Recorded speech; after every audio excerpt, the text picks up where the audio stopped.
अच्छा, आज हम देखेंगे कि जब हमें कोई ऑर्डर रिसीव होता है वूकॉमर्स पर तो हम किस तरह उस ऑर्डर को प्रोसेस कर सकते हैं और कहाँ से देखते हैं हम उसकी कस्टमर की डिटेल्स। तो उसके लिए सबसे पहले हमने डैशबोर्ड को लॉगिन कर लेना है, जैसे हम करते हैं ऑलरेडी। डैशबोर्ड का लॉगिन करने के बाद आपके पास वूकॉमर्स का ऑप्शन आ रहा होगा। वूकॉमर्स में आपने ऑर्डर्स पर क्लिक करना है। अभी हमने एक डमी ऑर्डर जो है प्लेस किया है, यहाँ पर हमारे पास 1 ऑर्डर लिखा हुआ आ रहा है रेड इसमें बॉक्स में। इस पर क्लिक करेंगे, आप देखें कि यहाँ पर हमारे पास एक ऑर्डर प्लेस हुआ है। तो यहाँ पर प्रोसेसिंग का हमारे पास अभी ऑप्शन आ रहा है। इसकी डिटेल्स के लिए हम इस ऑर्डर पर क्लिक करेंगे।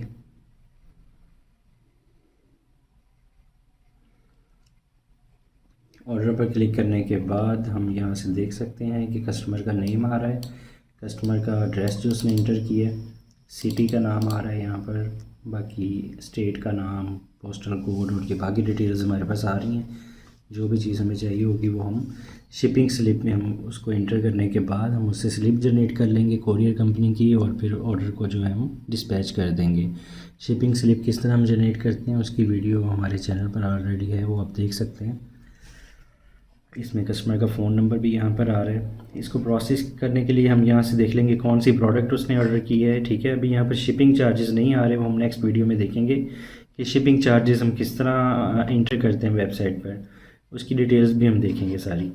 तो ऑर्डर को प्रोसेस हम इस तरह कर सकते हैं, जैसे ही आप ऑर्डर प्रोसेस करते हैं आप यहाँ से इसका स्टेटस चेंज कर दें। इसमें अभी जैसे कस्टमर ऑर्डर प्लेस करता है तो प्रोसेसिंग का ऑप्शन आ जाता है, पेंडिंग पेमेंट का ऑप्शन आप दे सकते हैं या ऑन होल्ड कर सकते हैं जब कस्टमर बैंक ट्रांसफ़र का ऑप्शन सेलेक्ट करेगा। अभी कैश ऑन डिलीवरी का ऑर्डर है तो ये प्रोसेसिंग में डायरेक्ट चला गया। तो कैश ऑन डिलीवरी का अगर ऑर्डर होगा तो हम उसको होल्ड पर होगा तो हम उसे पहले प्रोसेसिंग में ले आएंगे, फिर कस्टमर जैसे ही पेमेंट कर देता है तो हम उसको डिलीवर होने के बाद हम उसको कंप्लीट कर देते हैं।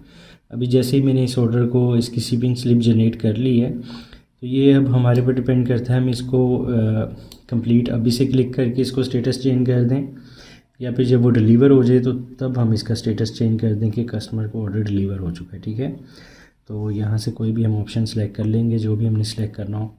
अच्छा, अगर कस्टमर कहता है कि मुझे ऑर्डर कैंसिल करना है, आपको कॉल करता है या सोशल मीडिया पे कांटेक्ट करता है, तो आप कैंसिल के ऑप्शन पर सिलेक्ट कर सकते हैं ताकि आपके पास रिकॉर्ड में रहे कि कितने ऑर्डर्स कैंसिल हो रहे हैं, कितने ऑर्डर्स आपके कंप्लीट हो रहे हैं। ठीक है, कुछ चीज़ें होती हैं जो जैसे हम कस्टमर को डिलीवर कर देते हैं लेकिन वो बाद में उसमें कोई इशू आ जाता है। ठीक है, जैसे कोई प्रोडक्ट कस्टमर को सही नहीं मिलती, उसने कुछ साइज़ चेंज करवाना होता है, कलर चेंज करवाना होता है, तो उसके लिए फिर हम रिफंडेड कर देते हैं ऑर्डर को, ताकि हमारे पास ये रिकॉर्ड में रहे कि कितनी पेमेंट हमने कस्टमर को दोबारा रिफ़ंड की है। ठीक है, अगर डिलीवरी फ़ेल हो गई है आपकी तो वो आप यहाँ से फेल्ड का ऑप्शन सेलेक्ट कर सकते हैं। ठीक है, डिलीवरी नहीं हुई कस्टमर को, आपका पार्सल रिटर्न हो गया तो आप वो कर सकते हैं। अभी मैं इसको कंप्लीटेड पे सिलेक्ट करता हूँ और मैं इसको अपडेट कर दूँगा।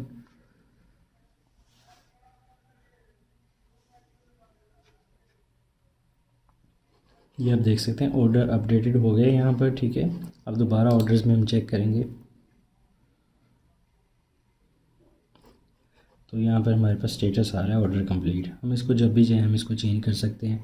अब हमने ऑर्डर कंप्लीट कर दिया है, कस्टमर को डिलीवर हो गया है। अब वो कस्टमर हमें कहता है कि मुझे पेमेंट वापस करें, मुझे प्रोडक्ट सही नहीं मिली, कोई भी इशू होता है तो हम यहाँ से इसका स्टेटस बाद में भी चेंज कर सकते हैं करना चाहें तो। ठीक है, तो ये इस तरह से हम ऑर्डर को प्रोसेस करते हैं। थैंक यू, आपको आई थिंक समझ आ गई होगी इसकी। बाकी फ़र्दर हम वूकॉमर्स को किस तरह हैंडल करते हैं, डिलीवरी चार्जेस किस तरह हम इम्प्लीमेंट करते हैं, वो हम नेक्स्ट वीडियोज़ में देखेंगे।